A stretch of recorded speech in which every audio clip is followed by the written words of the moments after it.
Estão vendo aí, Grupo SG, pessoal? Sim, sim, dá para ver. Perfeito.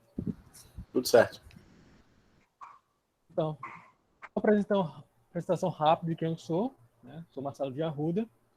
A minha formação é em Administração e Economia, com pós em Finanças. A minha experiência de trabalho é principalmente em mercado financeiro. Eu tive passagem em assessoria de investimentos de corretora e também tive experiência gerindo um fundo de investimentos em criptomoedas, né? Quando eu estava no início da graduação, primeiro ano de graduação, eu tinha comprado alguns bitcoins, uns ethereums, uns dashes, enfim, e acabou sendo algo acertado, apesar de ter sido uma opção especulativa naquela época. Mas anos depois isso é, gerou um ganho de capital expressivo e chamou atenção, né, de épocas de clientes que eram na XP, quando eu era assessor na XP, e aí montei um fundo para pegar também a parte desses clientes que queriam acessar esse mercado. Depois, com o tempo, o grau de risco, o grau de aumento de fraudes, né, no mercado de moeda aumentou bastante e a gente fechou o fundo com lucros, né, encerrou esse fundo. E o escritório que eu estava na XP foi adquirido. E aí eu quis voltar para o mercado com outra abordagem após isso. Nesse meu tempo, eu também estava me desenvolvendo, né, academicamente. Então, eu tive 3 prêmios, né, na parte acadêmica. O primeiro aí foi, né, na parte de investimentos, eu fiz uma análise da carteira de investimentos da FPS de Alagoas, foi o primeiro trabalho. Depois teve um que foi com na McKinsey, né, e o MB, que foi um modelo de leilão, né, de privatização dos correios, né, um trabalho mais de MA, né, de como vender o correio. E o último foi para o CFA Society, né, que é a principal instituição certificadora do mercado financeiro, falando sobre crowdfunding, né, que é a forma de captação de investimentos para startups. Aí hoje eu sou CEO e o gestor de investimentos, né, do Grupo SG. E aqui é o Grupo SG. O Grupo SG ele surge para suprir uma lacuna de mercado financeiro, principalmente para o Nordeste. Existem alguns serviços financeiros e empresariais que simplesmente não eram encontrados aqui, né? Mas havia material humano, havia capacidade de executá-los. Então, o Grupo SG atualmente ele é composto de 4 empresas. As 4 estão na área de investimentos e serviços financeiros, mas a partir de 2021 a gente vai começar uma diversificação setorial. O Grupo SG vai para outras empresas que não vão ser chamadas SG e não vão estar no mercado financeiro também. Então, as 4 empresas que a gente tem hoje são a SG Capital, a SG Offshore, Investimentos e Seguros. A SG Investimentos é a parte de assessoria de investimentos no Brasil, né, padrão. A gente é credenciado da Genial e o Banco Brasil Plural, né, que deu autonomia para a gente diversificar. Na parte da SG Investimentos, a gente trabalha em investimentos no mercado financeiro brasileiro, renda fixa, ações, derivativos, investimento, previdência privada.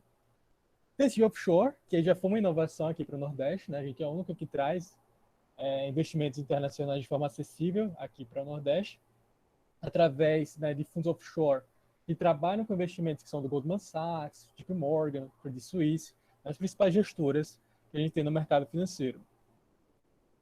Tem a área de seguros, que também é importante para o planejamento financeiro, né, principalmente seguro de vida e invalidez, né, porque você faz um plano de investimento para tudo dando certo, mas se algo der errado no caminho, você tem que ter um seguro.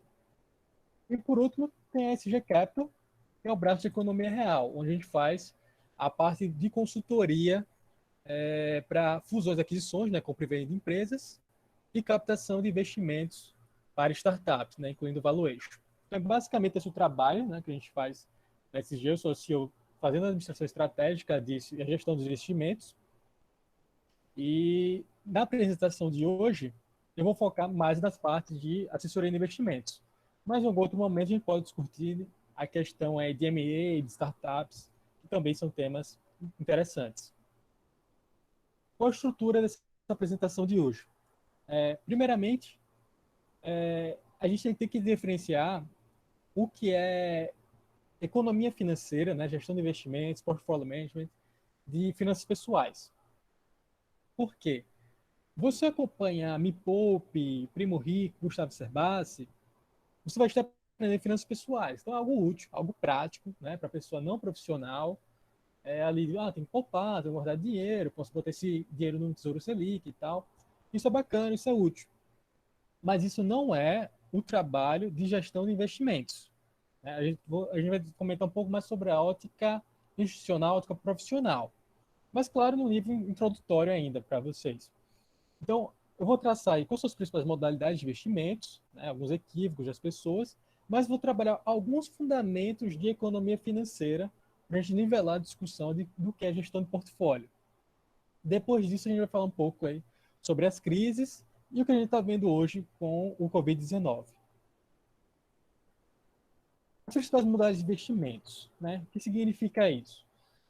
Se vocês já abriram conta alguma corretora, vocês já viram, né, que tem LCI, LCA, CRI, CRA, fundo imobiliário, fundo multimercado, diversos investimentos. Então, isso para quem não é da área, pode gerar algum grau de confusão, né? Eu não sei quantos daí são da economia familiarizados, mas sintetizando, investimentos só tem duas grandes classes, né? A renda fixa e a renda variável, de forma resumida. E qual a diferença delas? A renda fixa, elas são títulos de dívida. Você está emprestando dinheiro para alguma instituição em troca de juros, né? Então, é uma relação de dívida e você pode geralmente emprestar para três tipos de instituições. Se você emprestar para o governo, isso vai ser o tesouro, né? Então, quais são formas de remuneração que você vai ter para esse título? Ele pode te remunerar a partir da Selic, né, que é a taxa de juros determinada pela política monetária do Banco Central, né, que já baixou para níveis mínimos. Você pode chegar em pré-fixado, que ele vai fixar de antemão, se usar nenhum indexador, olha, vai ser, Gabriel, vai ser 3% ao ano, vai ser 4% ao ano, não importa se é líquido, não importa a inflação. Ou ele pode remunerar a partir da inflação, dizer, olha, vou te dar inflação mais 1%, mais 2%. Então, são essas três formas de remuneração. Selic, pré-fixado ou inflação. Então, a renda fixa por quê? Renda fixa porque você ele fixa de antemão no contrato como ele vai te remunerar, ou indexado ou pré-fixado. Então, quando você empresta para o governo, você está ajudando o governo a financiar a sua dívida. E dentro de um contexto de uma economia nacional, o governo é a instituição mais segura, que teoricamente tem menor chance de dar calote. Mas claro que isso tem que ser botado em perspectivas de cada país, né? O único país que é realmente considerado em mercado financeiro livre de risco é o título do Tesouro Americano. Porque se você dissesse, o governo é a instituição mais segura, e você compra um título da Argentina, a chance de você tomar um calote é bem razoável, porque você já tomou algumas vezes historicamente. Então isso tem que ser relativizado. Você pode também não emprestar só para o governo, mas pode olhar os bancos. Os bancos, principal, a forma é o CDB. E ele vai te remunerar da mesma forma. O CDI, que é o Selic privada, né? Prefixado e inflação. E outra forma são as debêntures, que é emprestando para empresas não financeiras. Mas aí dá um salto de risco. O governo são segura, teoricamente. Os bancos, eles contam com a FGC e tem os balanços públicos para saber se é lucrativo ou não. Já as debêntures, cada empresa vai oferecer seu tipo de garantia, mas nesses casos de debêntures de infraestrutura, por exemplo, a gente tem uns casos de calotes razoavelmente graves, né, como o da rodovia Tietê. Então, renda fixa é isso. Já a renda variável, se tiver muito rápido, pessoal, e não tiver claro, vocês me avisem, viu? Já a renda variável, você não está emprestando para alguém. Você está virando sócio de um projeto, sócio de uma empresa. Então, você está variável porque quando você compra uma ação, né, da Ambev, a Ambev em nenhum momento está prometendo para você, Paulo, eu vou te dar 10% ao ano. Não. Ela vai dizer, olha, Paulo, pode ser que eu tenha lucro e pode ser que o meu mercado cresça, né, e essa ação passe a se valorizar nos próximos anos. Mas pode ser que a Ambev também não dê certo e a ação caia. Então é variável, vai depender dos resultados empresariais daquele projeto que você investiu. A tendência é ele ter um potencial de retorno maior que a renda fixa, mas a volatilidade e incerteza também vai ser maior. Em renda variável, A principal forma que a gente chega de investir só é a Bolsa de Valores, a forma mais famosa. A Bolsa de Valores nada que mais é que é um mercado onde as pessoas vão estar trocando papéis de participação das principais empresas daquele país. Mas existem outras formas de investir em renda variável, né? No SG, a gente dá acesso ao mercado de startups, que hoje só a gente faz aqui no Nordeste também, via Equity Crowdfunding, né? Mas também tem fundos, né, que fazem o Venture Capital também investindo em startups, né? Que é uma etapa aí bem anterior à Bolsa de Valores. Então, essas são as duas categorias principais. E quais são os maiores erros que as pessoas cometem quando começam a pensar sobre gestão de investimentos? Primeiro ponto, né, quando a gente olha para a carteira de investimentos do brasileiro médio, é que ela não existe, né? O brasileiro médio, a diversificação dele ele pega e bota a poupança, né, como a reserva de emergência, a reserva de liquidez dele, e coloca o imóvel para acumular patrimônio. Só que o que é que acontece? A poupança, no modelo atual, ela é sempre um erro, é sempre um equívoco. Porque, como a gente colocou em perspectiva que a Selic, né, o título do governo, Tesouro Selic, ele é, teoricamente, o mais seguro que tem naquela economia, você não deveria aceitar nenhum investimento que rendesse menos que um título seguro desse.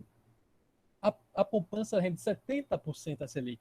Então, você está correndo mais risco para algo que rende menos. Outro problema é que a poupança ela tem algo chamado aniversário.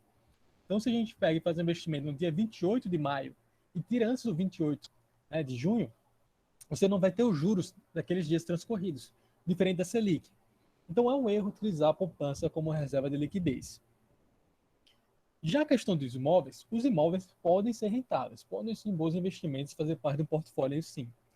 Só que a maioria das pessoas não analisa realmente como investimento. As pessoas pegam, comprei um imóvel por 500 mil no ano 2000, vendo ele por 1,5 milhão em 2020 e acha que lucra 1 milhão. Se você colocar a inflação, você vai ver que não ganhou nada. Se você colocar os custos que você teve de manutenção desse imóvel, aí você vê que você perdeu dinheiro. E se você considerar que esses 500 mil poderiam ser aplicados na bolsa, em outros investimentos, aí você vê que o custo de oportunidade foi elevado. Então, o imóvel, quando investido de forma amadora, ele é perigoso também. Outro erro das pessoas é que elas não investem muitas vezes baseado em um planejamento financeiro, ou seja, baseado nos objetivos de vida, no horizonte de investimento, no perfil de risco. Elas gostam de procurar dicas. Vou lá no Instagram perguntar ao menino lá qual investimento que é bom no momento. Vou lá ver que o meu amigo está ganhando dinheiro e ver qual investimento que é bom no momento. Isso não faz sentido nenhum, né? Outra coisa que acontece nisso é que quando ela pede uma dica, ela procura, o que é que tem sem risco, né? O que é que tem coisa garantida? Então, se alguém dizer para você que existe algum investimento que é garantido, é sem risco, só tem duas opções. Ou ele é um golpista, ou ele é ignorante em investimentos, né? Porque não existe. O terceiro ponto é que as pessoas utilizam, principalmente aqui no Brasil, bancos de varejo para investir. Isso também é um equívoco, que esse é mais típico brasileiro, né? Nos Estados Unidos já não é comum isso. Você pega bancos de varejo, né? Bancos como Caixa, Banco do Brasil, Santander, Itaú, Bradesco, são bancos de varejo que são voltados para outras funções, não são bancos de investimentos, mas eles têm aquilo ali no portfólio dele, mas como não é o core business dele, eles cobram taxas caras e são produtos limitados. Em que sentido? Se você for no Santander, você só vai ter acesso aos fundos do Santander, aos CDBs do Santander, você não vai ter um mercado aberto, né? Então isso limita muito para você montar um portfólio. E pelo lado das empresas, acontece muito também das empresas utilizando esses bancos de varejos, deixando o caixa da empresa em fundos de aplicação automática, né? Esses fundos são terríveis no sentido que eles rendem até baixo da poupança. Então, eu quis ilustrar aqui para vocês um exemplo disso. Uma questão de caixa, de reserva de emergência, de custo de curto prazo, o esperado é que ele acompanhe ali a CDI e Selic, né? Então, a CDI está aqui com essa linha preta. A em vermelho, muito abaixo, é o Santander FIC Inteligente, né? O fundo inteligente do Santander para gestão de caixa. Ele rende 20% do CDI. Em azul escuro, a gente tem o do Banco do Brasil, que rende 49% do CDI. Em verde, o do Bradesco, que rende 64% do CDI. Então, quer dizer isso? Você está delegando o caixa da sua empresa para um fundo de banco que está entregando abaixo da poupança. Em azul, coloquei um exemplo de um fundo que, apesar de ter o nome ali multimercado, ele é um fundo conservador. Vou pegar os níveis de risco dele. Ele é multimercado porque ele tem autonomia, né, de fazer diferentes estratégias de investimentos, mas a maior parte dele são realmente CDBs de alta liquidez, mas ele tem autonomia para fazer, né, alguma operação estruturada nesse processo. Se você olha o índice, né, ele ali está sempre rodando na fase de 108% do CDI, e a consistência histórica dele é de 100%, ou seja, 100% das vezes ele rendeu acima do CDI. Já os outros, a consistência é 0%, ou seja, sempre renderam abaixo do CDI. Então, é uma coisa simples, né, que já mudaria a forma do caixa da empresa ser administrado. E qual é a diferença, né, de você administrar investimentos numa pessoa física e numa pessoa jurídica? Todo investimento a gente tem que pensar individualmente, né? A gente pode ter aqui pessoas nessa live, né, com a mesma idade, até mesmo perfil de risco, mas podem ter objetivos muito distintos, né? Pode ter duas pessoas aí que estão com 50 mil, mas um quer trocar de carro, né, no próximo ano e o outro quer investir mais na aposentadoria. Então, essa mudança de horizonte de tempo vai trazer carteiras de investimentos muito diferentes, né? Então, lembrar isso, a carteira de investimentos não existe um portfólio padrão, vai seguir seus objetivos. Na pessoa jurídica também, um adendo, que uma pessoa jurídica vai tender a ser mais conservador ainda do que uma pessoa física, porque ela já tem o risco da empresa, ela já não tem a operação dela para se preocupar.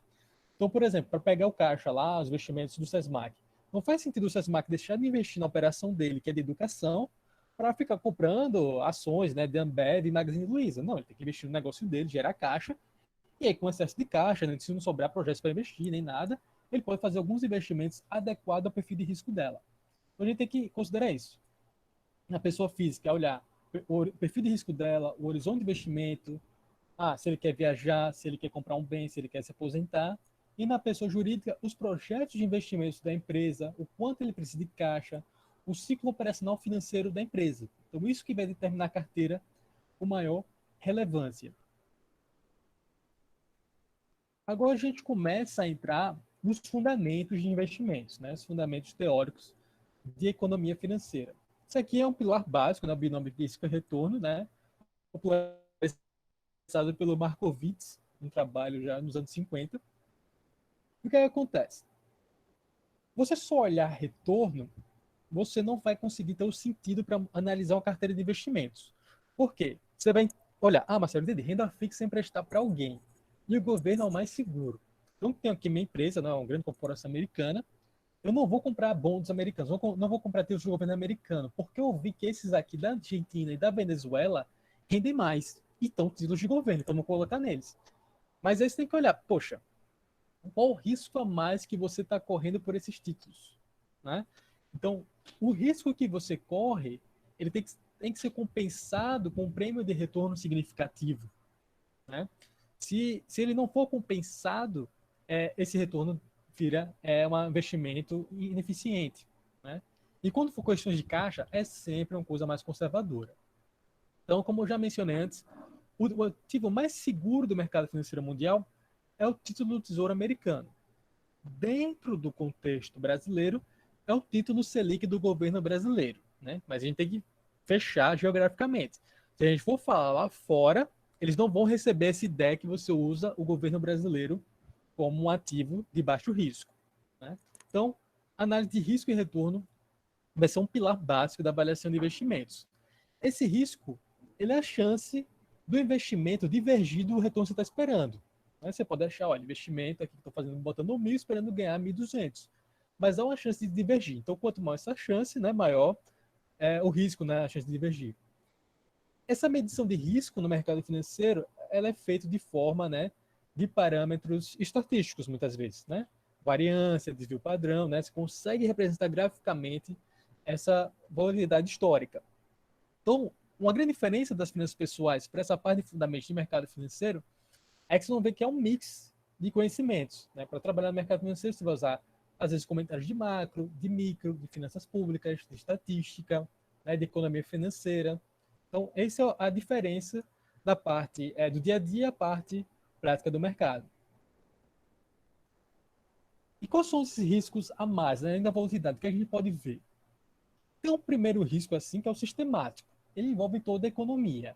O exemplo dele está fácil de dizer agora, que é o Covid-19. Ele atinge todo mundo, né? Você atinge muito fácil em alguns setores, né? Você tem uma academia, sua academia fechou, né? Você perdeu ali a renda dela. Mas você diz, ah, não, Marcela, eu tenho a minha empresa de tecnologia virtual, eu estou funcionando. Mas espera aí, a população está perdendo emprego, está perdendo renda. Será que algum consumidor seu não vai, né, perder renda e pode cancelar, né, o seu software, o seu serviço? Pode acontecer. Então, envolve toda a economia. Apesar que alguns podem se beneficiar na crise, né? Mas de uma forma ou de outra, todos são atingidos, né, quando a economia global entra em quarentena. Outro risco que tem que ser pensado é o risco de crédito. Esse é exclusivo, né, então, da renda fixa, quando você faz empréstimo, né, para bancos, para empresas e para governos. Esse risco é o risco de tomar um calote, né? O outro risco é o risco de liquidez. Esse daí, ele é mais apontado pela parte dos imóveis, né, que é uma coisa também que a pessoa quando compra imóvel não pensa, né? A gente pode dizer agora, tem um imóvel, né, que vale 1 milhão. Aí entrou a crise, a empresa dela entrou em dificuldades, ele precisa de liquidez, e aquele imóvel dele que vale 1 milhão, ele tenta vender e não está no dia seguinte com 1 milhão. Ele vai tentando, e daqui a uns meses ele consegue uma oferta de 800 mil. Ou seja, ele achava que valia 1 milhão, mas há um risco aí de liquidez de você não conseguir vender dentro do preço e do prazo que você almeja. Então isso é muito típico de imóveis. Então faz parte do risco desse ativo. Outro fundamento é o horizonte de investimentos, né? Não faz sentido nenhuma análise de carteira sem você ter clareza dos objetivos e o horizonte para cada um deles. Porque você pode dizer, olha, Marcelo, eu sou um cara arrojado, eu quero investir em bolsa. Oh, massa, por quanto tempo? É para a tua aposentadoria? Não, quero ter 3 meses. Então não importa. Você pode ser arrojado, gostar de bolsa, querer comprar qualquer ação que for. Mas se você tem 3 meses, você não vai investir em bolsa, né? Porque você não tem os planos de empresariais de crescimento do negócio não acontecem em 3 meses. Ou se você tem um objetivo de reserva de segurança, de emergência, né? Sei lá, vou trocar o carro daqui a 6 meses e você bota em bolsa e aí, né, ocorre uma volatilidade, uma crise, uma recessão, você não vai conseguir cumprir seu plano de trocar de carro, porque você vai ter pouco tempo de recuperação. Então, para planos curtos, tem que ser renda fixa, coisa estabilizada. Se você tem um horizonte mais longo, aí sim pode ser renda variável. Como a gente pode ver uma ilustração disso? Quando você deixa o investimento trabalhar pelo longo prazo, você vê que a diferença da renda variável para a renda fixa é gigantesca. Aí um exemplo, né, do trabalho Stocks, Bonds, Bills and Inflation, que mostra que $1 investido no mercado americano no final de 1925 até o final de 2005, né, se fosse na inflação, isso é uma coisa de inflação americana, né, só viraria $11. Se fossem Treasury Bills, né, são títulos do Tesouro Americano mais curto, viraria $18. Bonds, 71, né, que é um título de renda fixa mais longo do Tesouro. Corporate Bonds são títulos corporativos de renda fixa, $100. Ações americanas, né, $2.658. E caps, né, small stocks americanas, $13.706. Né? Então, a diferença é gigantesca, né, no longo prazo, do resultado que vai ter as ações em relação à renda fixa. Um pode até pensar, pô, Marcelo, mas peraí, a US Stocks não seriam as melhores empresas, as maiores empresas americanas, porque elas estão perdendo, né, das menores? Perdendo simplesmente porque as menores, né, que acontece? Toda grande empresa, ela já foi uma empresa menor. Então, as menores têm mais margem de crescimento. Né? Então, quando a gente faz um portfólio de investimentos, quando a gente olha a atrativa, mas o Itaú dificilmente vai crescer 10 mil vezes, porque ele é uma empresa muito grande. Mas aí você pode adicionar com a partezinha da sua carteira um investimento numa startup do Ceará, que ela pode crescer 10 mil vezes. Por outro lado, o risco dela virar pó é muito maior que o risco do virar pó. Então é sempre esse balanceamento, risco-retorno.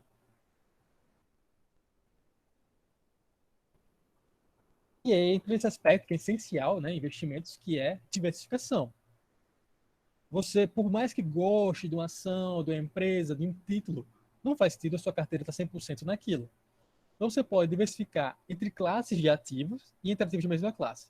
Entre classes de ativo olha, eu vou ter renda fixa, ações, startups, imóveis, criptomoedas, enfim, você vai diversificar em diferentes classes de ativos e você vai fazer também estatística nisso, né? Correlação, covariância, para avaliar como esses ativos se movem, como proteção para o seu investimento. Uma diversificação que é importante aqui no Brasil é o dólar.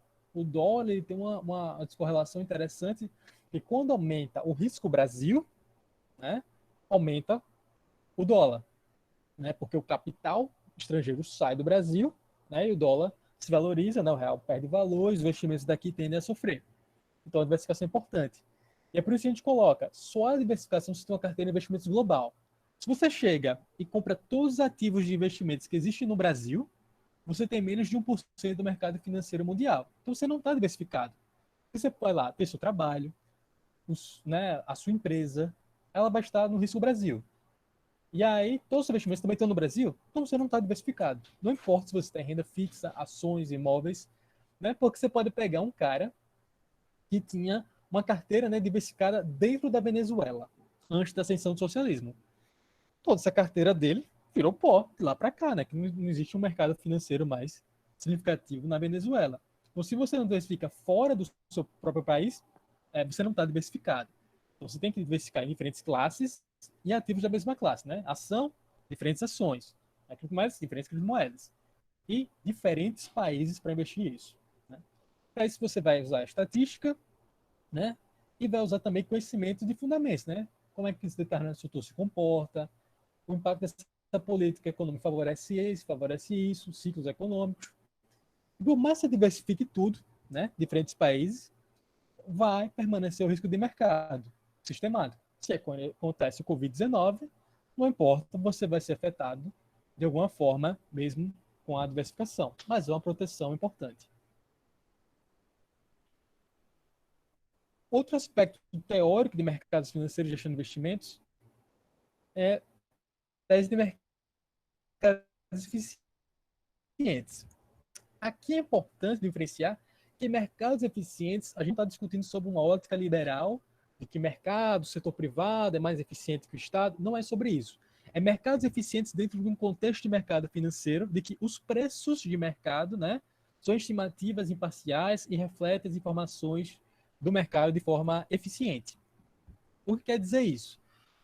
Na Bolsa de Valores, estão lá as pessoas negociando, né, ações, papéis das empresas, e elas são negociadas a determinado preço.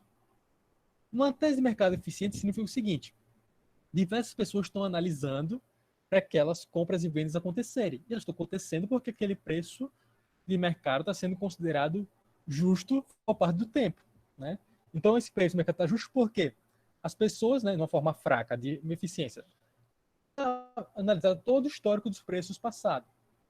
De uma forma semi-forte, elas já olharam todo o histórico dos balanços, demonstrações financeiros das empresas. Tudo está dentro do preço dela atual. E de uma forma forte que até o conhecimento do gestor, o insider information das empresas, está dentro daquele preço. Então está tudo inserido lá. Né? Então aquele preço ali, ele tende a ser justo no mercado que tem muitas negociações, muita liquidez, aquele preço é eficiente. Né? A tese não diz que todos os mercados são eficientes, mas que tem essa tendência.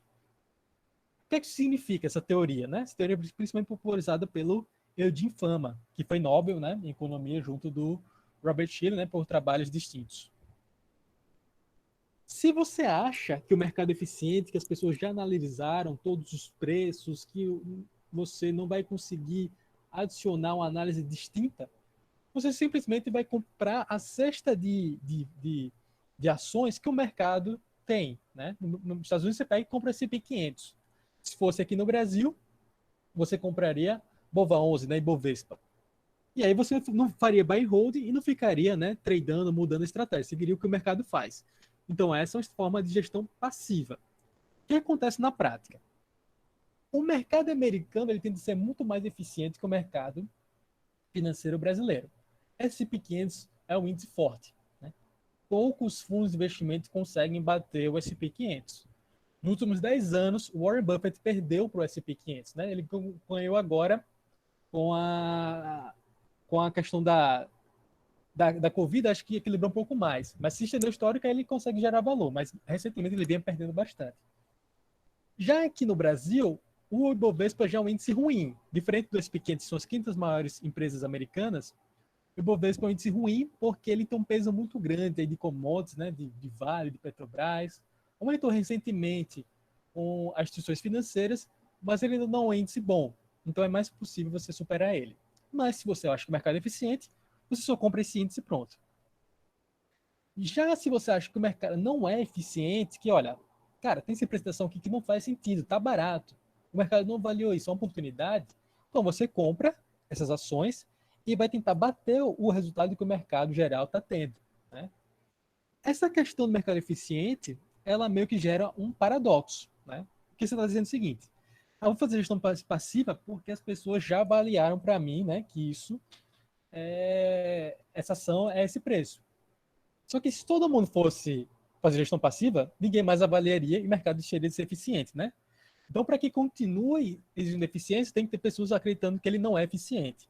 Então, esse é um paradoxo, né? É como se fosse o seguinte: se você pegasse economistas financeiros que acreditam em eficiência de mercado total e ele encontrasse uma moeda na rua, ele ia chegar, pô, não vou pegar, porque se fosse verdadeiro, eu já tinha pego, entendeu? É mais ou menos isso. Mas os mercados têm algum grau de eficiência, sim.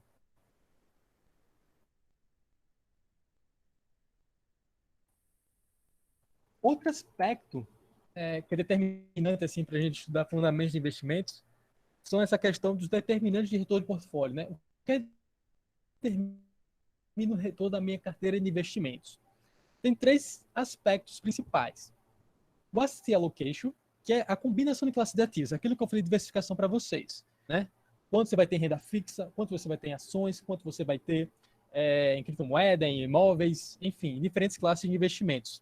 A partir do seu perfil de risco e seus objetivos como investidor.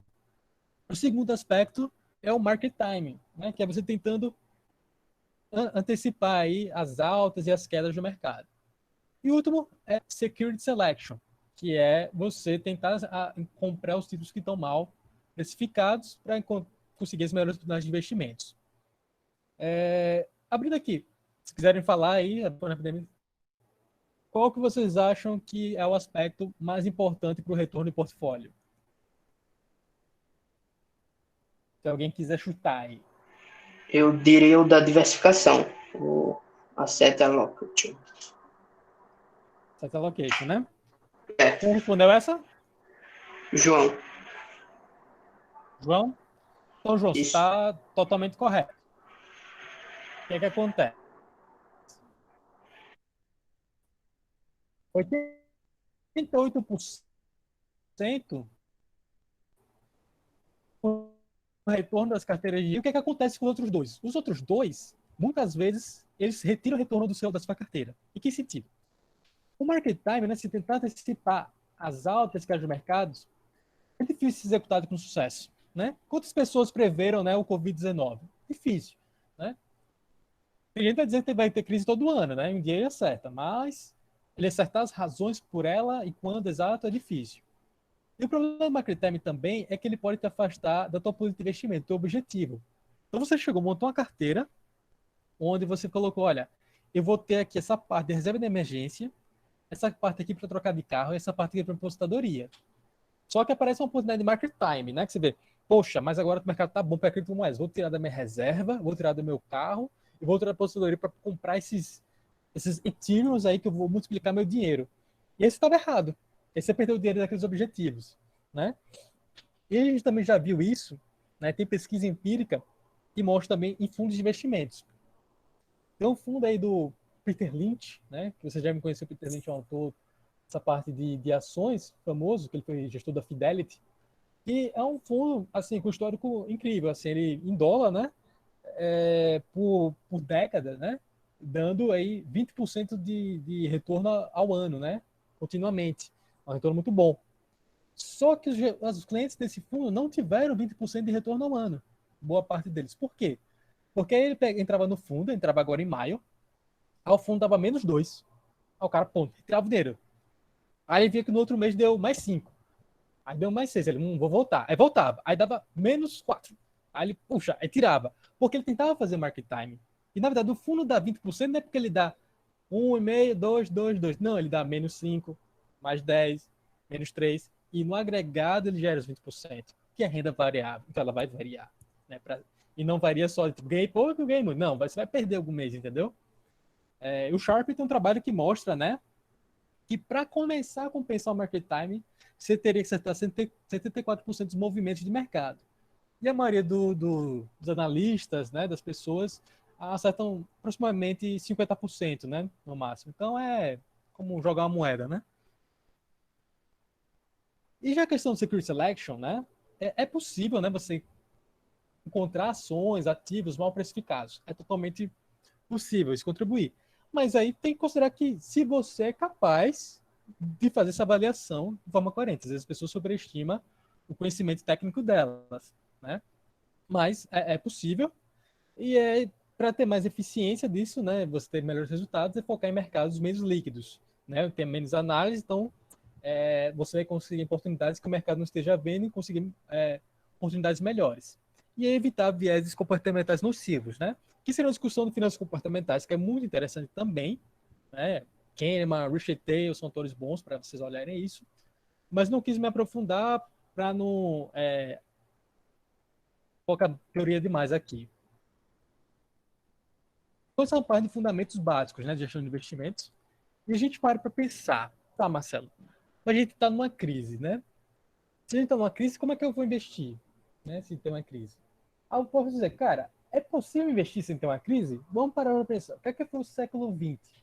Né? Que é o último século? A gente teve 2 guerras mundiais, diversos conflitos militares, uma grande depressão econômica, várias recessões, vários choques financeiros, epidemia de gripe, renúncia de presidente americano, morte de presidente americano, choque de petróleo, Guerra Fria. Teve muita coisa. Né? No Brasil também teve muita coisa negativa. Né? Vários ciclos de commodities terminaram, ditadura militar, hiperinflação, recessões econômicas, impeachment, morte de presidente. Mas ainda assim, o índice Dow Jones saiu de 66 pontos para 11.497 pontos. Então, se você faz uma carteira de investimentos de longo prazo, é natural que você passe pelo menos por alguma recessão, alguma coisa nesse sentido. Faz parte dos ciclos econômicos. Né? Aqui a gente pode pegar algumas últimas crises financeiras, né, na Bolsa brasileira. Se a gente olhar, a uma parte delas em 12 meses já estava bem recuperado. A única diferença é de 97 para 98. Por quê? A crise asiática levou à crise da Rússia. Né? Com a queda dos preços das commodities e a diminuição do crédito disponível na economia, a Rússia acabou declarando, né, moratória. Então isso levou a que 12 meses continuasse negativo, mas depois da crise da Rússia, né, chegou a cair até 15%, né, em um único dia, mas também chegou lá 12 meses depois a 138%. Depois teve a crise do câmbio flutuante, né, que 12 meses depois já estava em mais de 200% de retorno do Ibovespa. 2008 foi subprime, foi uma crise financeira gigantesca, né, com a quebra do Lehman Brothers, que era um banco muito tradicional, né, mas tinha exposição muito grande na parte imobiliária, então com isso ficou fragilizado demais na crise. Também 2 meses depois recuperou. E essa última aqui não é bem uma crise financeira, foi só um momento dessa parte política, né, que quando teve o Joesley Day, todo mundo ficou muito receoso, né, com o impacto político que teria do governo do Michel Temer, mas 12 meses depois também. Nessa época do Joesley Day, eu já trabalhava no mercado financeiro e eu lembro de falar com os clientes, cara, você tá aí com a, sei lá, ação da Ambev, vamos dizer, aí o cara tá nervoso, cara, a Ambev vai parar de vender cerveja nos próximos meses porque o Joesley falou isso? Não, cara, segue jogo, entendeu? Você tem que olhar para o fundamento. A empresa ficou boa ou ficou ruim, dependendo disso. Tem que olhar se muda o fundamento dela. E poucos meses depois, os retornos estavam muito positivos. Mas o que é que muda aí com a questão da Covid-19? Ela não é uma crise financeira. Né? Ela é uma crise que começa na parte de saúde, né? Uma pandemia. Ela leva um choque na economia que é duplo, tanto na oferta quanto na demanda. Né? porque as empresas, né, os trabalhadores deixam de poder ofertar certas coisas, né, ficam fechados, e as pessoas na demanda também vão perdendo emprego, não vão tendo como consumir aquilo, né? E não é uma questão unicamente da quarentena, né? É da pandemia mesmo, da doença, né? Por exemplo, uma das coisas que eu mais gosto de fazer é viajar e ir para festivais, né? Para Rock in Rio, essas coisas. Pô, sem ter uma vacina, eu não vou estar com outras 500 mil pessoas num festival. Não tem como. Então, não é só questão da quarentena, é porque a pandemia vai impedir a existência dessa oferta mesmo. Então, o que é esperado é que a gente tenha aí um aumento de endividamento dos governos muito expressivo. Aqui no Brasil já é esperado que a relação de dívida para PIB atinja aí os 100%. A questão do desemprego também vai se elevar bastante. A gente já está vendo os dados de abril, né, 890 mil perdas de empregos formais, mas na parte informal é muito expressivo também, né? Quando você para pensar, né, o cara que, sei lá, a pessoa que é manicure, não dá podendo prestar o serviço, né, pessoas são autônomos, né? Também estão numa perda de renda expressiva. E a gente não está vendo soluções acessíveis para as micros e pequenas empresas, né? As micro e pequenas empresas não está chegando, a redução de juros que o Banco Central faz, essas políticas não chegam na micro e pequena empresa. Então está sendo difícil de acessarem o crédito, né? Então, já em abril, em São Paulo, estava sendo projetado o fechamento de 30% das academias, né, falência, e falência de 40% dos bares. Né? A gente pega alguns dados, né, desses negócios menores e a gente vê que boa parte deles tem capital de giro de 27 dias, ou seja, muito pouco. Né? Quando a gente pega bares e restaurantes, tem empresas, né, aqui que tem capital de giro de 16 dias. Ou seja, não sei se vocês lembram, né, mas ali para março, quando começou, a gente meio anestesiado, achando que vamos ficar umas 2 semanas assim e volta, né? Não voltou. Então, para essa galera, sair de uma situação direto para a pobreza, entendeu? De fechar o negócio. E o setor que vai ser mais prejudicado é o de serviço, que é 70% do PIB brasileiro. Então, o que a gente espera a partir de agora é uma maior concentração em mercados. Vai ter uma eliminação de concorrência aí por falência, né, mesmo de negócios, fechamento de negócios, e também vem ocorrendo mais, vai ocorrer alguns M&As, né, porque vai começar a abrir um leque de oportunidades daquelas empresas que estavam mais fortes, né, de comprar concorrentes a um preço mais acessível. A gente já está vendo isso na própria SG, a gente sendo buscado nesse sentido. E também pelo lado do vendedor, né? O cara tá vendo a crise batendo, precisa de liquidez, tá querendo sair do negócio e quer alguém que compra para resgatar e salvar ele. Então o MI vai acontecer. E outra forma é a fusão também, né? Que duas pessoas se juntam, duas empresas se juntam para tentar ter mais forças para sair da crise. Então é um mercado que a gente enxerga importante para esse cenário. E como é que a gente pode investir, né, construindo todos aqueles fundamentos, considerando o cenário da Covid-19? Mais do que nunca, a diversificação tem que ser global e estratégica. A gente tem a compreensão, olhando os países, quais são os países que são mais resilientes e os menos resilientes a essa crise, né? Então a gente tem que olhar para pensar agora, né? Sair um pouco do nacionalismo e para, pô, quem vai recuperar a economia mais rápido? É o Brasil ou os Estados Unidos? É o Brasil ou é a Alemanha? É o Brasil ou é a China? Não é para desistir do Brasil, deixar de investir aqui. Não. Você deve continuar tendo carteira de investimentos e ter boas oportunidades do Brasil. Mas é começar a perceber que você precisa ir além disso. Né? Então, a diversificação, olhar o potencial de recuperação econômica e também olhar quais são os setores que são os vencedores da crise. Né? Então, no portfólio internacional desse SG, a gente tem lá empresas de tecnologias, né, que estão se posicionando bem, tem algumas empresas na parte de saúde que também.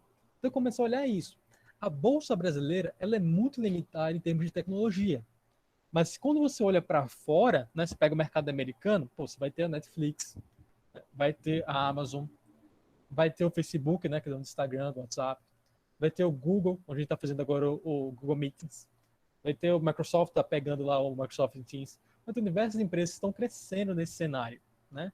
Você vai para a China, tem o Alibaba, né? Tem a Tencent, vai ter outras empresas. No Japão, a gente tem a Nintendo, por exemplo, né, que em março ela bateu o recorde de vendas no Nintendo Switch e está, enfim, bombando Animal Crossing. A gente tem outras empresas de game, né? que também apresentaram bons resultados. Então, são coisas que você não tem acesso a investir no Brasil. Então, você precisa diversificar seu portfólio para ter isso. Porque, assim, sendo honesto, no mercado financeiro, né, global, um gestor global, o grau de discussão do Brasil ele é equivalente ao do Vietnã, ao do Egito. A gente discutido com esses pares, mais ou menos, né? Então, aquela questão que você achasse que, entrou o Bolsonaro, a gente vai ser bem visto pelos investimentos, o pessoal vai entrar com força, nunca foi realmente aconteceu.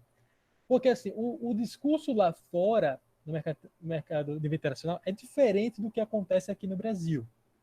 Né? A narrativa é diferente, a narrativa que chega lá é diferente. Por exemplo, provavelmente vocês não sabem, mas assim, no mercado financeiro europeu, a questão que aqui no Brasil teve um golpe contra Dilma virou consenso. Né? Se eles olham os documentários, olham as informações, tudo, eles pensam ali que houve um golpe. Então não foi bem recebido, por exemplo, a questão do Michel Temer como foi assim no mercado brasileiro. As pessoas acharam, isso foi um golpe, né? E a questão do Bolsonaro, antes mesmo da questão da pandemia, já estava o pessoal com a maior percepção pela questão ambiental, né? Teve algumas polêmicas, as pessoas já estavam aí aumentando as suas impressões sobre o Brasil, né? Que se reforçou com a questão da pandemia.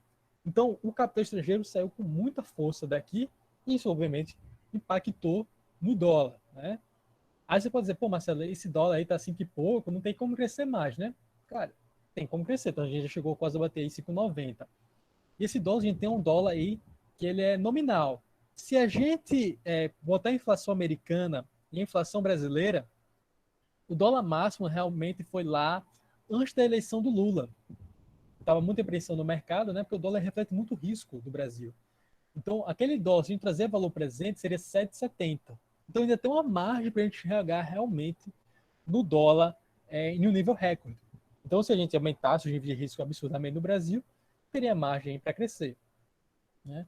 Então, hoje a realidade que a gente tem é de dólar alto e de juros, né? Obviamente, não os juros das empresas de crédito, os juros de Selic, né? De investimento, vai ser baixo. Então, se você quer algo significativo de retorno, você não vai conseguir isso na renda fixa mais. Né?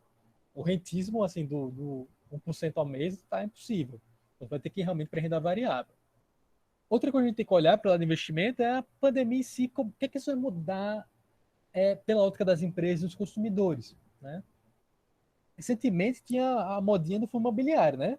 Tinha até uns responsáveis que diziam que botar fundo imobiliário como reserva de liquidez, né? Reserva de emergência. Então, maluquice completa. Né? Isso é renda variável, é um projeto de risco. Né? Então, vamos pensar agora. O Facebook já colocou que após a quarentena ele não vai voltar a questão dos imóveis, vai ser home office. Twitter também. Né? Outras empresas já estão sinalizando que isso também. Então, qual é o impacto que vai ter nos fundos imobiliários? Que impacto isso vai ter para a parte imobiliária? Né? Tem que parar a pensar. O que é que isso vai mudar no hábito dos consumidores? O que é que isso vai mudar na educação? O que é que isso pode mudar na indústria? Parar para olhar os impactos setoriais. Quais são as empresas que vão se beneficiar e quais vão se prejudicar? E, obviamente, a pandemia aumenta a digitalização da economia. A questão está sendo acelerada, né? Se antes, né, a minha mãe tinha preguiça de aprender algumas coisas, né, de fazer uma call, de, enfim, pedir o iFood por ela mesma, de, enfim, usar fazer um curso online, as pessoas sendo obrigadas, estão fazendo tudo isso agora. Então, o avanço para isso vai facilitar muito para as big techs, né, essas internacionais que eu falei, mas também para startups. Né? Então, pode ter oportunidades de empreendedorismo que estão sendo impulsionados pela pandemia. Então era basicamente isso, né? Aqui é meu Instagram, né? O meu e-mail, se quiser entrar em contato, e também tem o Instagram aí da SG Capital, que é a parte de M&A e as startups, e esses investimentos que está compondo aí tanto offshore quanto seguros aos sites. Para hackear a parte da tela. Eu quero feedback aí de vocês aí para responder as dúvidas. Pelo que eu vi aqui, tem duas perguntas aqui. A primeira é do João Fernando.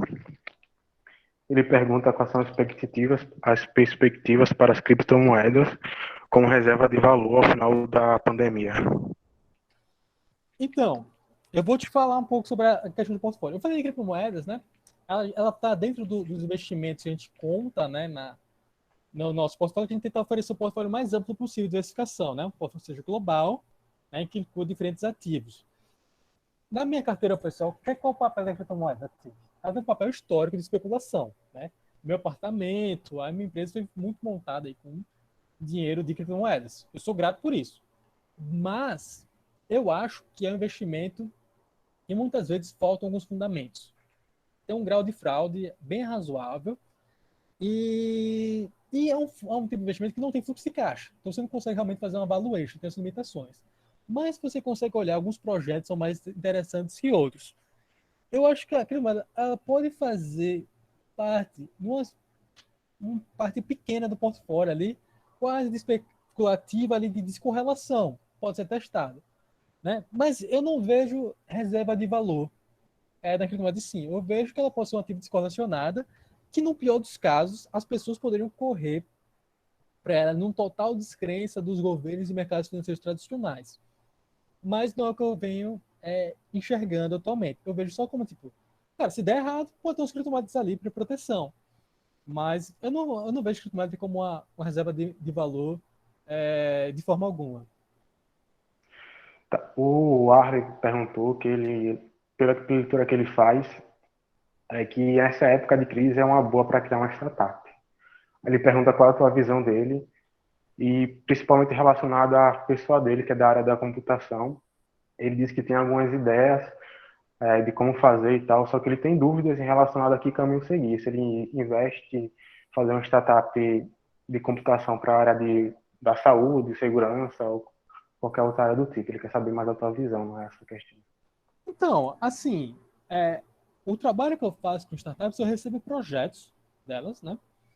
A gente faz uma valuation da startup e aí vê a forma de captar investimentos. A gente pode captar investimentos com pessoas físicas investindo, pelo menos crowdfunding, ou pode levar para fundos. Eu acho que é uma análise que ele tem que fazer mesmo, que vai demonstrar justamente o potencial empreendedor dele. O quanto ele consegue filtrar mercados e projetos que façam sentido, porque ele vai, se ele chegar para um gestor de investimentos ou para dizer, como é que eu empreendo? O cara, vou montar um projeto para você, ainda vou dar o dinheiro para você? Não faz sentido, né? Então, eu recomendaria ele pegar uma base mais de literatura que vai ajudar ele a montar um projeto atrativo, né? Livros bons aí para empreendedorismo. Você pode, não se precisa pegar os três não, porque vai ficar repetitivo. Um clichê é o Lean Startup, um pouquinho mais robusto é o Manual do Empreendedor, do Steve Blank, e um brasileiro que tem que é bacana é o Dono, né? Que é do Marcelo Toledo. Pega um deles, começa a estudar e aí começa a fazer uma pesquisa de mercado de saúde, o que é que eu posso fazer, o que é que eu posso montar de projeto, mercado de games, enfim, começa a filtrar para montar um projeto a partir disso, né? O Luiz Vieira, ele pergunta para você se você acredita que as principais companhias de investimento oferecem um serviço eficiente, didático e honesto ao ponto do cidadão comum tirar as dúvidas sobre ações no mercado financeiro. Ele está falando de corretores de investimentos? Não ouvi Isso. direito. Mas, É então, que ele quer saber se as principais companhias de investimentos que oferecem os principais serviços assim são de fato eficiente, didático e honesto para um cidadão comum poder tirar as dúvidas e investir sem medo no mundo das ações. então, o que acontece? A questão de ser honesto ou não é uma característica individual, vai depender de quem é seu assessor, né? Eu posso falar de assessoria de investimentos. Quando a assessoria de investimentos ela é única dependente, né? É uma corretora que ela trabalha unicamente com o mercado nacional, é uma AI, né? Agente de investimento nacional, eu acho que é um risco de conflito de interesse muito grande. Por quê? As margens em assessoria de investimentos nacionais são muito apertadas. Então, há um incentivo para o assessor de investimento de fazer algumas operações que não são tão atrativas para o investidor, né? Então, pode acontecer, tipo, o cara, para pagar a conta, ele vai mandar um COI lá, que é 4% de comissão para ele, mas que aquele COI não faz muito sentido na tua carteira, né? Mas é aquilo ali que faz sentido financeiramente para o assessor. Então, existe esse conflito de interesse no mercado de assessoria de investimentos.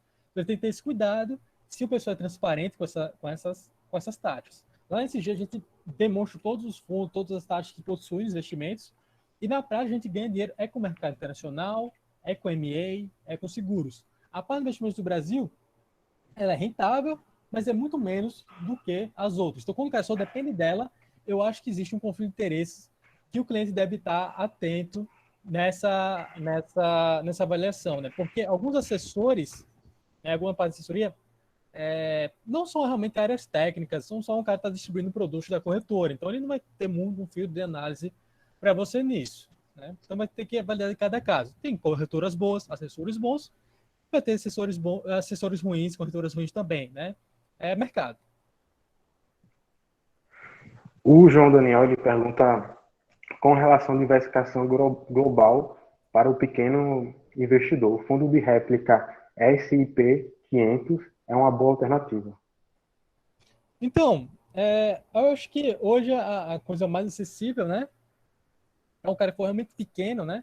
A gente conseguiu o investimento offshore, né? Um fundo offshore com Goldman Sachs, JP Morgan, o mais acessível que tem no mercado, né? A gente consegue fazer um investimento mínimo de $3.000, ou seja, não precisa ser milionário para fazer esse investimento, né? Você acessa com 3 teses principais, o fundo offshore. Aí a gente tem lá mercados emergentes, que é principalmente Ásia, Global Acts, que é Europa e Estados Unidos, e New Technologies, que são empresas de tecnologias globais, né, diferentes países. Então, o fundo offshore a gente gosta bastante, vem dando resultados muito bons. Mas se o cara não tem esses $3.000 e quer investir, eu acho que a coisa mais fácil, na bolsa mesmo aqui, local, comprar um ETF chamado IVVB11, que é S&P 500. Mas, claro, ele tem que ter uma avaliação antes do perfil de risco, do objetivo financeiro, etc. Mas o IVVB11 vai seguir o S&P 500 e é uma alternativa para você investir internacional, pelo menos tem mercado americano na sua carteira. O Ivanildo Bispo ele perguntou quais são 5 ações que você tem na sua carteira, se possui algum ativo. Os ativos que possui, no caso. 5 ações? Isso. Vou falar 5 aí que eu gosto, enfim, para um médio prazo, mas que já estão na carteira e ainda estão interessantes para agora, a Amazon, né? Vou falar algumas mais conhecidas. Na Amazon, Nintendo, eu não tô agora com a Facebook, né? Eu tirei a alocação dela. Tem a Tencent também. Tem Match Group. E tem, deixa eu pegar uma diferente aqui para você. Tem uma locação em Alibaba também, para tentar diversificar o argumento. Estava tentando lembrar uma da Europa agora que eu estava alocado, mas o nome era complicado. Acho que foram 5, né? Acho que foram 5. Sim, sim. É uma pergunta minha, assim, nessa incerteza, crise, a gente tem muita informação o tempo todo saindo de todos os lugares, assim. Qual a tua visão, assim, o que a gente deve, quais informações a gente deve se concentrar de fato e deixar as informações inúteis, aquelas que não vão interferir em nada, de lado, focar no que de fato importa. Eu não vi direito, não, ficou meio baixo aqui para mim. Nesse tempo de crise, assim, a gente tem muito bombardeamento de informações e tudo mais. Sim. Aí uma coisa que fica muito nítido na cabeça das pessoas é que ela não sabe que direção seguir. Uhum. Quais informações a gente deve tá ciente dela, deve ter noções de quais são as verdadeiras informações que a gente pode seguir elas. Então, isso é uma pergunta difícil de dar uma fórmula certa, né? Porque vão ter diferentes metodologias de investimentos que vão analisar diferentes informações. Mas eu acho que, assim, a informação, a partir de certo ponto, ela começa a atrapalhar. Que você começa a confundir ruído com informação útil. Então, assim, os jornais, por exemplo, se você acompanhar excessivamente a mídia financeira, né, você vai tender a gerar ruídos. Né? Então, uma passagem interessante no Ciseneiro do Taleb, que ele coloca assim, né? a racionalização que o jornalista faz para justificar por que caiu a bolsa. Né? Quando você pega, a bolsa caiu hoje por causa que o Maia falou não sei o quê. Isso aí não faz sentido nenhum. O mercado tá cagando e andando para isso, entendeu? Essa racionalização não faz sentido. Então, ele pega no Taleb um case lá, que é o seguinte. O mercado começou caindo os bonds, né? Os bonds quando teve a morte lá do Saddam Hussein, uma coisa assim. Aí ele bota, não, a morte do Saddam Hussein levou, né, a queda dos bonds porque levou um risco para o mercado. Isso no início do dia, a Bloomberg comunicou. Aí chegou no final do dia, o mercado terminou positivo. Aí, não, porque a morte de Saddam Hussein melhorou a expectativa do mercado. Então, tipo, a mesma informação, mesma coisa, o jornalista conseguiu racionalizar que ele justificou a queda e que ele justificou a alta. Então, eu tentaria evitar informações de curto prazo. Essas informações sobre a bolsa que é hoje por isso, a bolsa que subiu hoje por isso. Isso daí tende a ser ruído e ter pouco fundamento. Né? Então, olharia mais com de longo prazo. E diminuir um pouco, assim, a política é importante, né? Mas se você estiver investindo assim, por startups e projetos, olha mais a parte econômica, né? Política econômica, monetária, fiscal, e menos questões de politicagem, que isso daí você pode se encher de informação e ficar com medo sobre tudo, né? Mas eu acho que é isso, olhar mais fundamentos econômicos macro, né, micro, e olhar os balanços das empresas, tentar se fundamentar melhor, assim. O Luiz Vieira ele faz uma seguinte pergunta. Só em abril houve uma movimentação de 100 mil novos investidores aqui na Bolsa, aqui no Brasil. Uhum. Em março foram 300 mil, ele coloca. Isso é um sinal de mudança na perspectiva do investidor comum e a esperança no mercado brasileiro? Então, eu espero que tenha, né? Esperança, né? Eu estou com 4 empresas de mercado financeiro, então é bom que tenha, né? Esperança para o mercado financeiro brasileiro. Agora sim, a questão da bolsa aqui no Brasil, eu ando assim, com posições, em termos de portfólio, né? Olha o portfólio do Marcelo, né? Como é que ele está hoje? Hoje eu tenho uma concentração grande investindo em negócios, né? Investindo no Grupo SG, no portfólio investindo no Grupo SG. Outras empresas a gente vai diversificar no Grupo SG, né? Startups hoje está muito líquido, é muito mais em venture capital, né?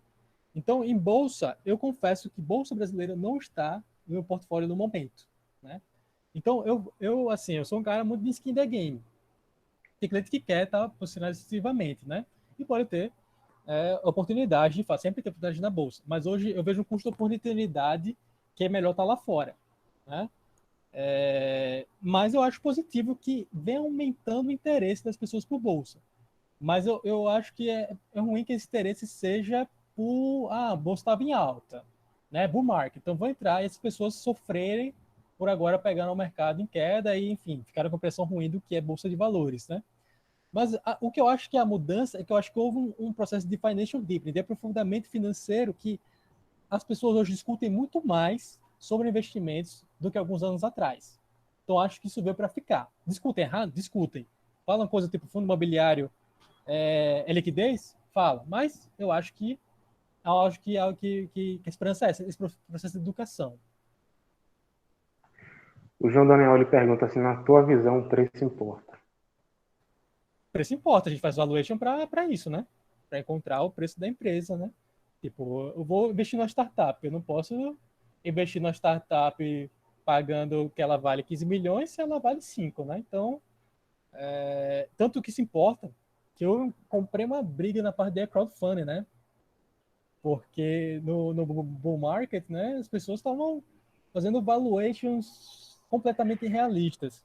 Não sei se você sabe como é o cálculo de uma valuation de empresa, né?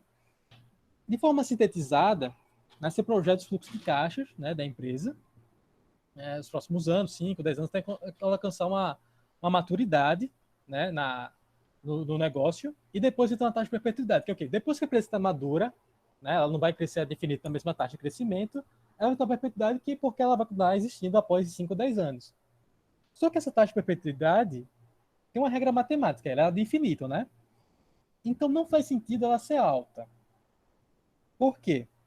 Se ela é infinita, você bota que a sua startup vai crescer lá 10% ad infinito, e a economia global cresce menos que isso, a sociedade vai ficar maior que o mundo, né?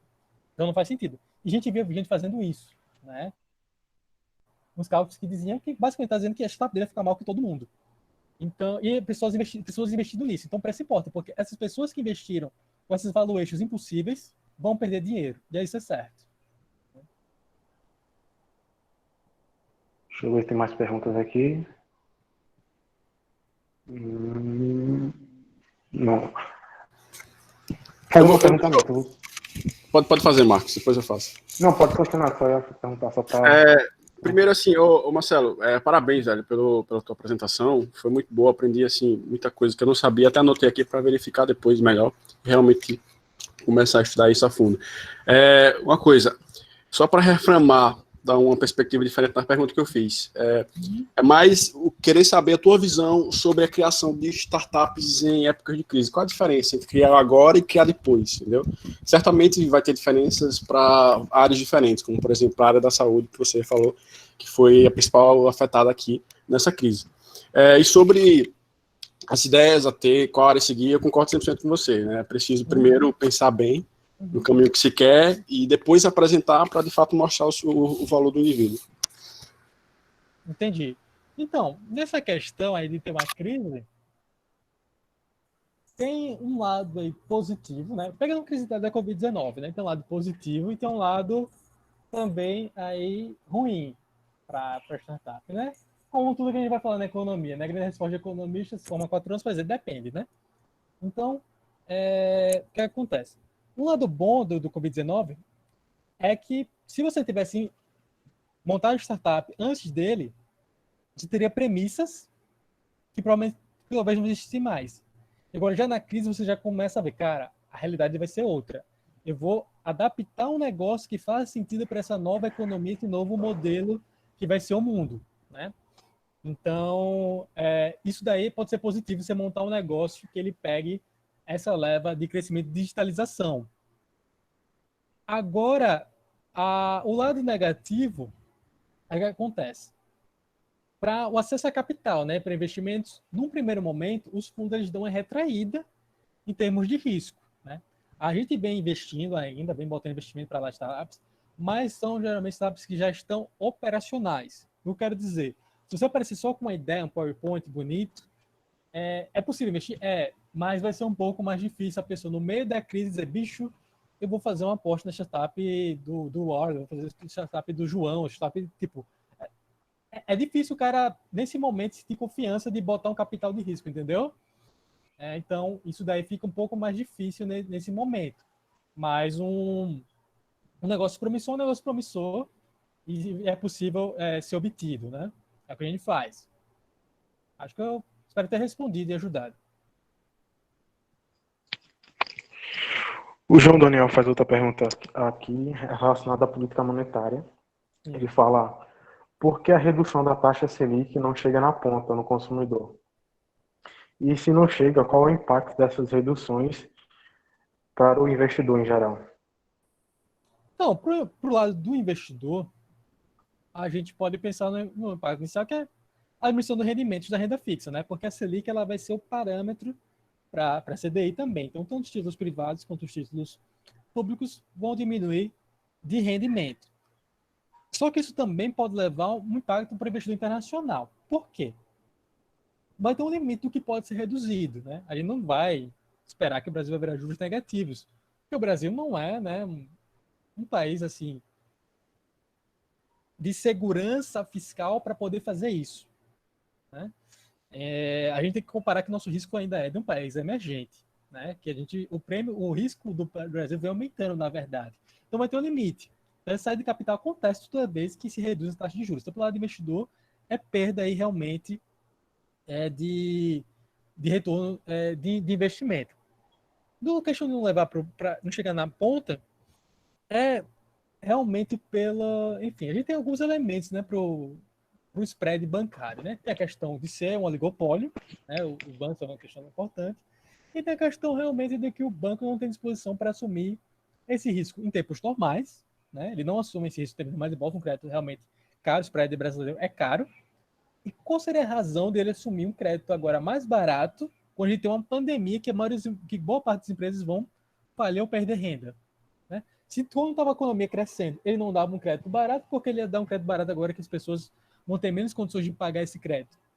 Então, o crédito não chega na ponta porque até a política do governo de levar o crédito é com 85% do governo e 15% do banco. E o banco falou, nem 15% eu faço não, entendeu? Tem que ser o tesouro garantindo 100% da operação só para ele ser um marketplace para dar o crédito para o cara barato. Sem isso, o banco não vai ter nenhum incentivo para dar esse crédito barato para as pequenas, microempresas, não. Os bancos brasileiros são os mais lucrativos do mundo, né? A sustentabilidade financeira grande não é à toa, então eles não vão assumir esse risco de calote. É basicamente de forma mais simplificada possível, né? Tu citou o Tabelli. Uma coisa que uma técnica dele, metodologia, é você focar muito seus investimentos em renda mais segura, fixas, e uma menor parte em ações de risco. Na estratégia dele, ele diz para você fugir de ações intermediárias. Ele foca mais na metodologia mais conservadora e um pouco tempo agressiva. O que é que tu acha, basicamente, dessa estratégia dele? Então, o que é que eu posso dizer a questão do Taleb? Tem duas tendências aí de pessoas que utilizam análises com base em coisas escritas pelo Taleb, né? Tem o Taleb em si e tem o sócio aí do Taleb, que é o Mark Fisnagel, né? Que ele fez até um livro de investimentos com base com escola austríaca, né? Para que o pessoal que é libertarian pode ser interessante. Então, assim, a questão do Taleb, que uma parte conservadora, né, e uma parte pequena de risco para compensar, né, pode fazer sentido. Eu acho que, no geral, eu não uso muito risco como no meu portfólio, não. O portfólio tem lá a liquidez, eu estou investindo em venture capital, em ações, então, de certa forma, tem alguma semelhança aí com um portfólio talebiano. Mas no porte de assessoria de investimentos, é difícil você podar isso. Eu quero dizer, você pode dizer para o teu cliente, né, cara, olha, bota uma parte em renda fixa e bota uma parte pequena em bolsa. Só que ele vê lá no bull market o amigo dele que botou 50% em ações e tá voando, e ele, pô, eu tô com 10, 20, tá ligado? Ô, Marcelo, libera aí, entendeu? Então você, tipo, você concertinho bota, entendeu? O que move muitas pessoas é a questão emocional, a ganância. Então, comercialmente é difícil você levar uma tese como a do Taleb. Já outra forma de investir é o pessoal que leva a questão de eventos extremos, né? E fica esperando o cisne negro para ter uma aposta, né, com derivativos para conseguir um retorno positivo. Mas essa é pior ainda comercialmente, porque você vai ficar sempre sangrando, dando errado com relação ao mercado, até acontecer um evento extremo para você ganhar. E, historicamente, esses fundos no longo prazo não foram positivos. Na exceção, eu acho que o Max Pisnage é um que gerou valor nisso, mas é bem difícil. Então, assim, eu acho o Taleb legal, assim, tem umas obras legais, li todos, assim, eu acho dele, mas você tem que ter um ponto aí de receio em alguns comentários que ele faz, assim, de economia financeira mesmo, tem coisas aí que ele avalia erroneamente, assim, tem um papel de alguns acadêmicos que eu acho que ele não é bem justo com eles, mas é isso. Entendi. Deixa eu ver se tem mais perguntas aqui.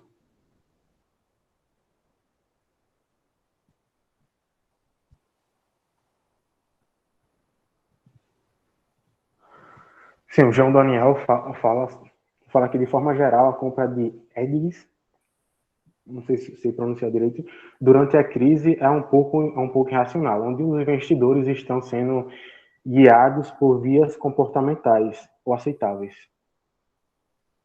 A compra de hedge durante a crise é um pouco irracional. Então, o hedge não é para ser comprado durante a crise, né? Durante a crise ele fica caro, né? Ele tem que ser comprado antes da crise, né? Para você ter proteção. E esse fato da questão, o viés comportamentais, ele acontece antes, durante e após as crises, sempre, né? O investidor ele tem essa tendência comportamentais sempre, né? A questão do hedge, o que é que eu acho? você tem que avaliar com calma se ele gera valor, se ele retira valor do seu portfólio. Em alguns casos, por exemplo, a galera pega essa questão do dólar, que é relevante, a produção é importante, mas algumas análises mostram, por exemplo, pegar um fundo cambial na sua carteira e colocar, no longo prazo você perde do que o cara que não tinha fundo cambial, mesmo tendo proteção. O ouro, às vezes, também não gera valor. Né? Em alguns casos também não gera. Então tem que ter esse cuidado de dosar o quanto o hedge ajuda e quando o hedge atrapalha o resto da carteira. Eu, para investir dolarizado, eu prefiro comprar ativo dolarizado. Então, eu não compro a ação, aquelas ações que eu citei, elas estão dentro de um portfólio de offshore, entendeu? Então, eu não estou nem comprando as avulsas, estou dentro de uma cesta de ações. Eu citei algumas principais, né? Mas eu pego a cesta de fundos offshore, que ele já está dolarizado lá. E como ele é offshore, uma coisa que pode ser interessante para os liberais, né? Ele está regulamentado em Guernsey. Então, quando tiver no Guernsey, eu não pago imposto de renda sobre aquele investimento também. Então, é um investimento que eu me protejo tributariamente e ainda tem uma proteção dolarizada e são empresas que vão estar rendendo. Então, se o dólar não cumprir uma grande proteção, são as melhores empresas do mundo. Entendeu? Melhor empresa da China, da Europa, dos Estados Unidos. Então, acho que esse é o hedge que você pode ter, diversificar globalmente. Outros hedges de tipo derivativo, só comprar o dólar, ouro, pode funcionar, mas tem que dosar muito bem. Entendi. Tu pode dar dica de leitura? Que tu acha importante assim? Posso, mas assim, a de leitura vai depender do que o cara está demandando, sabe? Se for uma coisa generalista, uma coisa introdutória, eu vou passar dois manuais basicão para tipo, nivelar a discussão, que é coisa livre você encontra até na UFAL. Tem o mercado financeiro da Safinet e o Fundamentos de Investimentos do Bari, né? Se quando passar um pouco além, para entender de portfólio management, eu recomendaria o livro do David Swensen. Procure David Swensen. Deixa eu pegar o nome como ele tá aqui. Rapidinho. Eu não sei como ele ficou em português. Os em inglês mesmo. Acho que é importante vocês saberem ler inglês. É Pioneer Portfolio Management. Esse livro, Pioneer Portfolio Management, do David Swensen. Eu não sei se tem em português, eu não achei aqui. Eu tenho ele em inglês. É um livro muito bom. O David Swensen, ele é o gestor de investimentos do fundo de Yale, né? Porque as faculdades americanas têm fundos de investimentos bilionários, né? De doações. Então, o de Yale é um dos mais bem-sucedidos. Ele tem uma tese de investimentos bem bacana e foi uma das minhas principais inspirações para montar o meu portfólio, a forma de investimentos da SG, né? Que esses investimentos que tem Venture Capital, que tem Private Equity, essas coisas. Então, olha o mercado financeiro do Asaf Neto, olha o fundamento de investimentos, são manuações, para entrar numa coisa mais robusta, assim, técnica prática, aí olha o Pioneer Portfolio Management do David Swensen. O Arley ele pergunta aqui, Marcelo, como foi sua decisão em ser pioneiro na área financeira e afim aqui em Alagoas, bem como no Nordeste, de certo modo? A razão para perguntar é minha área aqui. E pega um pouco mais, um pouco setor empresarial no setor, as dificuldades surgiram mesmo assim, ou é variável, de acordo com a área? Vocês conseguiram entender? Toda daqui a pergunta dele, que está um pouco baixo, Paulo, eu vou dar uma lida aqui. Suas decisões são pioneiras na área financeira, as empresas financeiras mesmo, variável de acordo com a área. Então, a questão de decidir empreender, né, teve uma série de fatores, né? Eu já tinha tido experiência trabalhando para os outros, mas eu tive, né, a oportunidade de ter acumulado algum capital com investimento em criptomoedas e outras coisas que me ajudaram, né, a vontade de assumir o negócio. E eu tinha discordâncias com a forma que era feito o incipiente mercado financeiro do Nordeste, né? Que era mais só distribuidor de produtos. Não tinha M&A, não tinha Venture Capital, não tinha nada de investimentos internacionais, não tinha gestão de portfólio. Mas só, tipo, a corretora recomenda isso. Vamos oferecer aí fulano, tal, não sei o quê. Então era uma análise, tipo, a galera não fazia conta, geralmente, nenhuma, né? Então eu tinha essa lacuna. Então, eu tinha essa lacuna do que fizesse sentido para mim, e também algo que fizesse sentido para o cliente. Eu vi essa demanda pessoal para M&A, para Venture Capital, não foi para vontade de empreendedorismo mesmo que eu fiz. Eu sempre tive vontade de empreender e até por setores ali no mercado financeiro, né? A CG vai para outras áreas, provavelmente eu vou para a gestão de outros clientes daqui a um tempo. Sobre as dificuldades, cara, todo negócio é difícil, né? O negócio é difícil, mas eu acho que a gente pegou um time bom. Hoje está mais fácil empreender no mercado financeiro que em outros momentos, porque as pessoas sabem mais, né, sobre as oportunidades de investimentos. As pessoas agora têm uma aceitação de tirar do banco para investir. Enfim, eu acho que tá mais fácil. Tá mais fácil agora empreender, mas dificuldades vão sempre existir em qualquer negócio. Mas se prepara bem. Quando a gente não se empreende na dúvida, faz um plano de negócios robusto. Você tem um capital de giro longo, né, para mais de ano, para suportar o momento que vai gerando receita. Então a gente entrou muito confortável para o negócio ir crescendo. E a gente já tinha uma reputação anterior, né? Tem gente de consultoria empresarial, gente de advocacia, todo mundo tem contatos e network para já ter uma carteira bacana inicial. Então não foi muito do zero, não.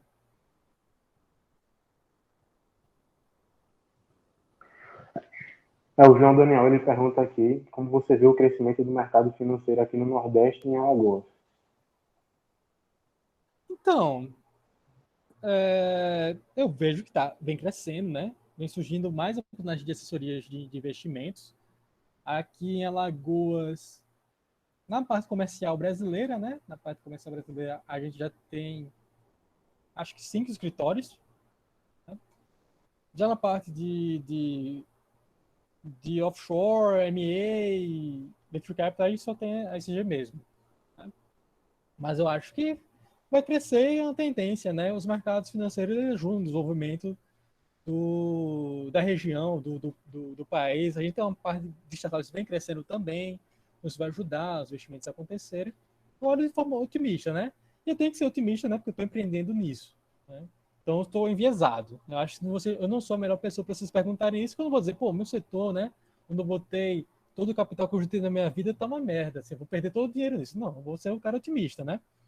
Então, por enquanto tá dando certo. A gente tá crescendo bem. Então, acho que é um bom mercado para ser explorado. Agora, só O Luiz. até que horas aí Oi? o meeting está programado até que horas aí, que eu não tenho anotado aqui para saber até que horas vai Até as 9, até as 9. Até as 9, 2 horas, então? Beleza. O Luiz Vieira, ele pergunta se você acredita que as bolsas lá fora estão caras. Ele faz aqui o preço barra lucro de 12 meses do S&P 50 voltaram para os patamares muito altos. Aí ele quer saber se isso é por conta do desemprego, falência, essas coisas. Sim, o que ele está falando, eu acho que eu estou entendendo, é a questão do que é um certo distanciamento da lógica do mercado financeiro da lógica que as pessoas estão vendo na economia real, né? Porque o cara tá vendo, pô, tem desemprego, tem falência, tem tudo, e como é que tá esse P500, né? Indo super bem. Só que, de fato, há uma diferença do que é a Bolsa de Valores e o que é a economia real. Porque esse desemprego, falência e tudo, você está falando de vários micro e pequenos negócios na economia aí americana. Mas esse P500, ele tem um peso grande já das Big Techs. Então, elas estão enviesando o crescimento também da Bolsa. Então, assim, pelo índice, é difícil determinar agora o quão caro ele está. Mas eu acho que está um distanciamento da economia real, isso vai ser sentido, porque os trimestres que vão vir agora vão ser piores.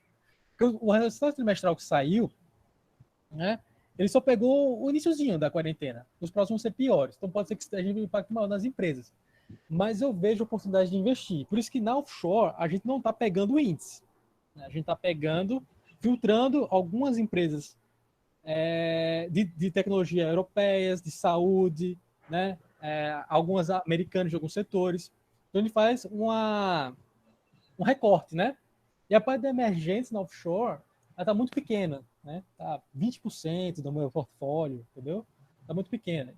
Então, eu acho que se você filtrar, você filtra boas oportunidades. Se você comprar só SP500, pode ser que você tenha um pouquinho mais de dificuldade, mas eu acho que, assim, comprar SP500 e segurar, buy and holding, ele ainda vai entender ser um investimento muito bom, entendeu? Porque, lembrando, market time não é onde se gera valor, né? Apesar do preço ser relevante, mas se você segurar por muito tempo, vai tender a gerar valor se o mercado não existir.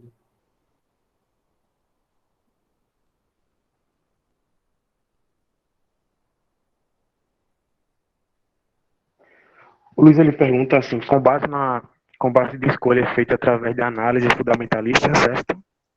Isso, a gente tem um escritório que trabalha na parte de gestão do portfólio. Quais são algumas referências, né, que tem por detrás da forma que a SG trabalha, né? A gente tem de referência o Eugene Flaman, o David Swens, o Daman Duran, né? Então tem todas essas pessoas que já vieram debaixo da Financial Economics são relevantes. Até pessoas de finanças comportamentais, que podem ser contrários ao Fama, eles fazem um complemento interessante, né? O Kahneman, o Taylor, tem o pessoal também mais tradicional, Mark Revit, Sharpe. Então a gente faz uma literatura de economia financeira tradicional e avalia as empresas de forma fundamentalista. Não é um escritório que realmente está trabalhando com análise técnica, gráfica e muito menos com traders. Não é a nossa abordagem. A nossa abordagem é proteção patrimonial, investimentos de famílias, né, empresas e investidores de grande renda, né? Mas a gente há um espaço para pequenos investidores também. Mas já é mais a parte aí de grandes investimentos, né? Então, a análise fundamentalista, sim, em partes, mas mesclado com outras coisas.